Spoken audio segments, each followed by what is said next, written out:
right now, at present, at this time or moment, today, this season, this year, still, day by day, gradually, rapidly, year after year ইত্যাদি উল্লেখ থাকলে এবং বর্তমানে কোনো কাজ চলছে বোঝালে ভার্বটির প্রেজেন্ট কন্টিনিউয়াস টেন্স হয়। এখন দেখব example. I am writing a letter to my sister now. একটু লক্ষ্য করেন, এখানে নাও শব্দটি উল্লেখ থাকার কারণে এই সেন্টেন্সটির বাক্য গঠন প্রেজেন্ট কন্টিনিউয়াস টেন্স অনুসারে হয়েছে। এই যে হচ্ছে প্রেজেন্ট কন্টিনিউয়াস টেন্সের বাক্য গঠন। কোনো কাজ আগে থেকে আরম্ভ হয়ে বর্তমানে চলছে বোঝালে ভার্বের প্রেজেন্ট পারফেক্ট কন্টিনিউয়াস টেন্স হয়, কিন্তু যে সকল ভার্বের কন্টিনিউয়াস টেন্স হয় না, বাক্যে ফর অথবা সিন্স উল্লেখ থাকলেও তাদের প্রেজেন্ট পারফেক্ট টেন্স এ ব্যবহার হয়।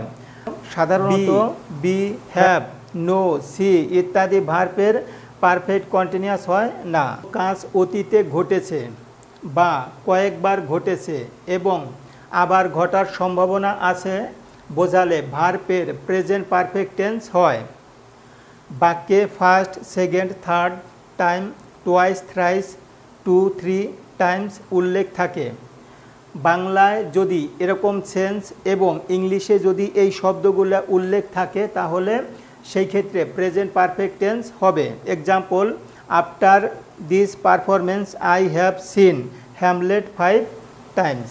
কোনো কাজ আগে থেকে আরম্ভ হয়ে বর্তমান কালেও চলছে বোঝালে ভার্বের প্রেজেন্ট পারফেক্ট কন্টিনিউয়াস টেন্স হয়। আমি আবার বলতেছি, কোনো কাজ আগে আরম্ভ হয়েও বর্তমান কালেও চলছে এমন বোঝালে প্রেজেন্ট পারফেক্ট কন্টিনিউয়াস টেন্স হয়। এখন দেখব ইংরেজি বাক্যে কোন কোন শব্দগুলো উল্লেখ থাকলে প্রেজেন্ট পারফেক্ট কন্টিনিউয়াস টেন্স হয়। সিন্স, ফর, হাউ লং এই শব্দগুলো যদি কোনো সেন্টেন্সে উল্লেখ থাকে তাহলে ওই সেন্টেন্সের বাক্য গঠন অবশ্যই প্রেজেন্ট পারফেক্ট কন্টিনিউয়াস টেন্স অনুসারে হবে।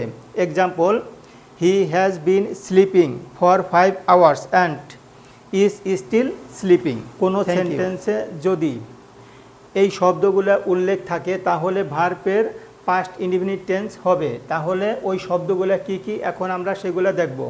এগো, before, long ago, long since, yesterday, last night, week, month, year, previous day, the day before প্রভৃতি অথবা অতীতকালের কোনো শব্দ উল্লেখ থাকে।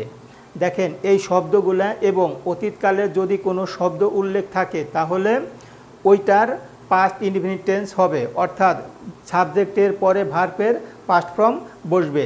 Example, he did not go to his office yesterday. এখানে